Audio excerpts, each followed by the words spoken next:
नमस्कार, capital TV Uttar Pradesh देख रहे हैं आप। आपके साथ मैं हूं बबीता। आज आपको एक ऐसा सबूत दिखाएंगे जिसको जानने के लिए बेकरार पूरे देश भर के लोग हैं। दरअसल ज्ञानव्यापी परिसर का सर्वे किया गया, पर सर्वे में पता क्या चला, सर्वे की रिपोर्ट क्या कहती है, इस पर सभी की निगाहें बनी हुई है। दरअसल कोर्ट के आदेश के बाद ज्ञानव्यापी मस्जिद में सर्वे पूरा होने के बाद जो रिपोर्ट सबमिट की गई है उसमें भी 26 साल पहले वाली ही हकीकत सामने आई है। आजादी के बाद से चल रहे ज्ञानव्यापी विवाद में ये तीसरी बार कमीशन की कार्रवाई पूरी हुई है, जिसमें हिंदू पक्ष के दावे की बात ही सच साबित हुई। 26 साल पहले भी कोर्ट में दाखिल कमीशन की रिपोर्ट में प्राचीन मंदिर के भगवान अवशेष का दावा किया गया था। बुधवार को विशेष अधिवक्ता आयुक्त विशाल सिंह की ओर से दाखिल रिपोर्ट में भी पहली रिपोर्ट वाली ही हकीकत को साफ तौर पर दोहराया गया है। तो कैपिटल टीवी के पास इस बात की पुख्ता रिपोर्ट भी है, जो आपको दिखा रहे हैं कि मस्जिद में जो कुछ भी पाया गया है वो हिंदू देवी देवताओं से ही जुड़ा है। रिपोर्ट में हिंदू आस्था से जुड़े कई निशान और साक्ष्य मिलने की बात कही गई है।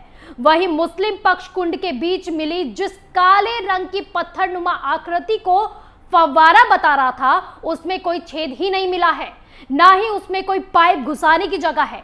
2.5 फीट ऊंची गोलाकार शिवलिंग जैसी आकृति के ऊपर अलग से सफेद रंग का पत्थर लगा हुआ है, उस पर कटा हुआ निशान था। उसमें सीक डालने पर 63 सेंटीमीटर गहराई पाई गई है। पत्थर की गोलाकार आकृति के बेस का व्यास भी 4 फीट पाया गया। हिंदू पक्षकार ने मुंशी एजाज से फव्वारा चालू करके दिखाने को कहा, लेकिन मुंशी एजाज ने फव्वारा चलाने में असमर्थता जताई। लेकिन कथित फव्वारे पर मस्जिद कमेटी ने गोलमोल जवाब दिया, कभी उसे 20 साल तो कभी 12 साल से बंद बताया। यह रिपोर्ट 12 पन्ने की है। वहीं इस रिपोर्ट के आखिर में जिक्र किया गया है कि सर्वे पूरा नहीं हो सका है, सर्वे अभी जारी रहना चाहिए। इतिहासकार और विषय विशेषज्ञों से परिसर की जांच कराना जरूरी है। रिपोर्ट में यह भी कहा गया है कि एक तहखाने में दीवार पर जमीन से लगभग 3 फीट ऊपर पान के पत्ते के आकार की 6 आकृतियां बनी हुई थी। तहखाने में नीचे से ऊपर तक घंटी, कलश, फूल की आकृति पिलर के चारों तरफ बनी हुई थी। एक खंबे पर पुरातन हिंदी भाषा में 7 लाइनें खुदी हुई थी, जो पढ़ने योग्य नहीं थी। लगभग 2 फीट की दफ्ती का भगवान का फोटो दरवाजे के बाईं तरफ दीवार के पास जमीन पर पड़ा हुआ भी था, जो मिट्टी से सना हुआ था। इस रिपोर्ट में यह भी कहा गया है कि एक अन्य तहखाने में पश्चिमी दीवार पर हाथी के सूंड की टूटी हुई कलाकृतियां और दीवार के पत्थरों पर स्वास्तिक और त्रिशूल और पान के चिन्ह और उसकी कलाकृतियां भी बहुत ज्यादा भाग में खुदी हुई हैं। इसके साथ ही घंटियां जैसी कलाकृतियां भी खुदी हुई हैं। ये सब कलाकृतियां प्राचीन भारतीय मंदिर शैली के रूप में प्रतीत होती है, जो काफी ज्यादा पुरानी है, जिसमें कुछ कलाकृतियां तो टूटी हुई भी थी।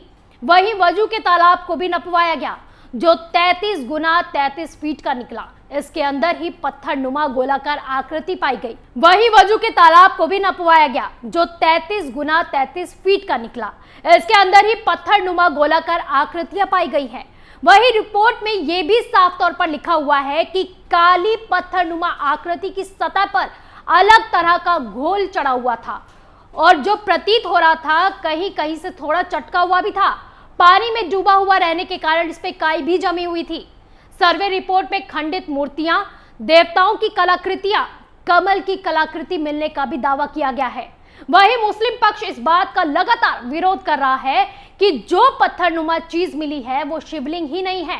हालांकि कोर्ट ने भी ये साफ तौर पर कह दिया है कि वो शिवलिंग ही है, लेकिन मुस्लिम पक्ष इसे मानने से साफ इनकार कर रहा है। वो लगातार इसका विरोध कर रहा है और अब 1991 एक्ट की दुहाई भी दे रहा है। यानी कि ये बात सबको मालूम थी कि अंदर हिंदू देवी देवताओं के ही साक्ष्य मौजूद हैं, इसीलिए इस पर इतना बवाल किया जा रहा था, ताकि बवाल करके इस बात को दबाया जा सके। लेकिन हिंदुओं की आस्था और विश्वास ने यह साबित कर दिया कि झूठ कितना भी बड़ा क्यों ना हो, सच के सामने नहीं टिक सकता। आप देखते रहिए कैपिटल टीवी। नमस्कार।